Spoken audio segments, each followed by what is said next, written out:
Over 400 people now have been arrested, 100 have been charged, some in relation to online activity, and a number of them are already in court. Over 400... Isn't that a little bit shocking? Like, seeing the Prime Minister of an allegedly free society talk about how people are arrested for speech. Like, the bedroom just becomes a dangerous place. When you're alone there with your keyboard, you're no longer a human being. You're just a problem that the government needs to solve. You're just becoming a statistic. One of the 400 that spoke the unspeakable. You know, the bureaucrats decided that this type of speech is inhumane. Not by God, not by a divine force. No, by other humans who have congregated and decided that this speech is so harmful to society that we need to crack down with the full might of bureaucracy. And so you wonder, like, what on earth were they saying? Like, were they spreading how to make napalm? Were they, propagating, like, extreme religious terrorism or something like that? And I don't know about all 400. Like, maybe some of them, I guess. But when you go on Twitter and you see police in Britain arresting people for the most trivial shit, you gotta stop and wonder, what if J.D. Vance had the point? What if J.D. Vance, which represents the country that is for liberty and created the concept of free speech, what if he had the point that Europe is no longer like them? And, it's no surprise. I mean, Europe is the continent that developed fascism, communism, Nazism. Like, Europe is the continent of dictatorships, not America. Like, everyone here, like, looks at Trump and goes, fascist. America didn't come up with fascism. Like, please remind me in history if I'm wrong. No, it's Europe, right? And so, the mindset of Britain is, in my opinion, that they're the vanguard. They're like the flagship towards complete control, towards imitating China, if you will. And other European nations are definitely starting to follow through, at least in spirit.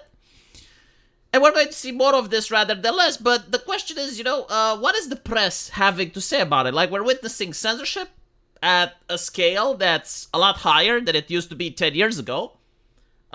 Europe was governable 10 years ago. In fact, it was more wealthy. It didn't destroy itself, right? And people had free speech. So, like, instead of trying to figure out, like, what were they doing back then and they're not doing now, we're trying to figure out what China is doing and how we can copy them. But anyway, what is the press in all of this? Because, like, the press allegedly thrives on free speech, right? And apparently, the press writes about librarians in the United Kingdom increasingly asked to remove books as influence of US pressure group spreads.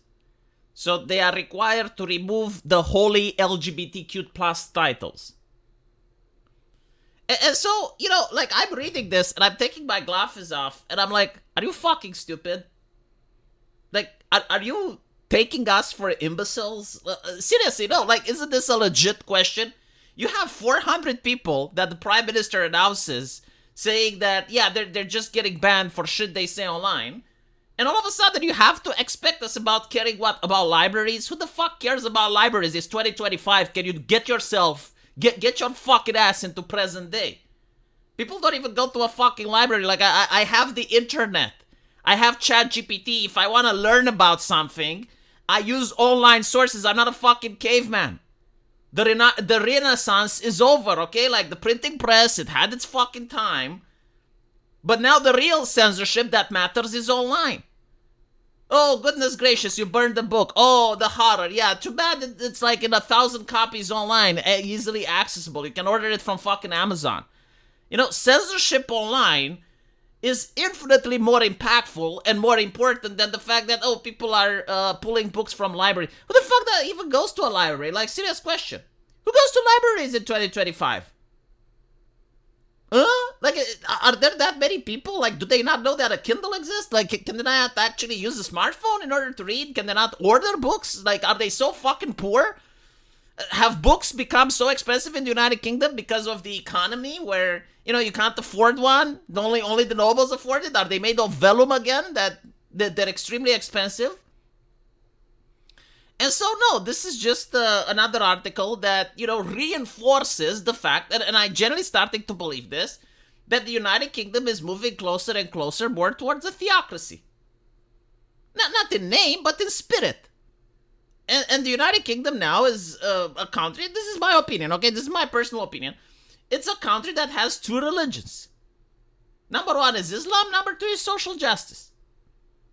That's it, right? And like blaspheming in the United Kingdom against any of these two religions comes with repercussions. Am I wrong? No, like seriously, is my analysis as someone that doesn't live in the United Kingdom, but I'm constantly bombarded with news articles from their country, am I wrong with this assessment? Andrew Tate apparently is like Satan, like the reason every single young man misbehaves is because because they saw this on the gospel of Netflix. Like Netflix told them in the movie Adolescence, which is now promoted by the Council of Elders in the government, that it's the new gospel.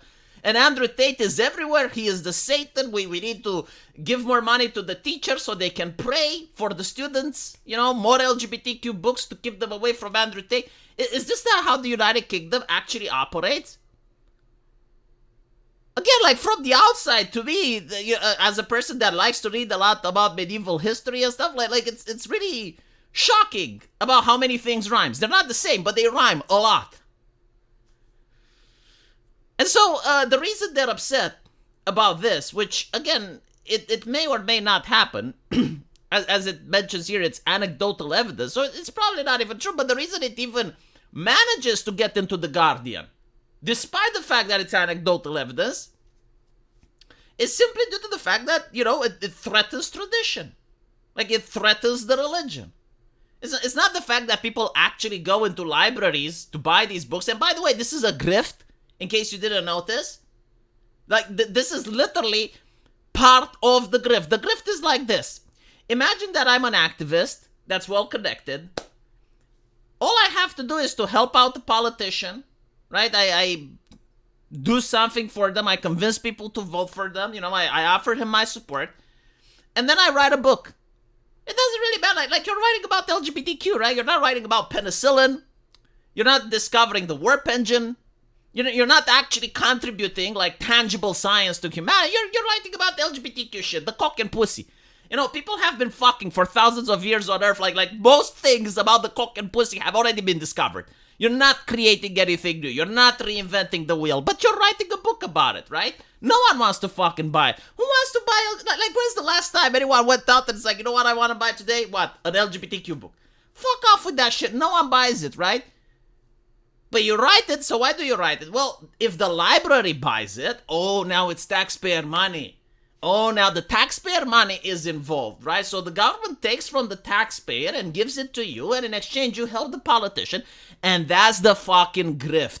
And that's the real reason they care about it, is because of the grift. Like, they're afraid that if this gets cracked down on, well, they're going to have to find a new grift. And finding a new grift is not impossible, but it's difficult. Why bother, And by the way, like, this is also why the censorship, this is why people get silenced online, is to protect the grift.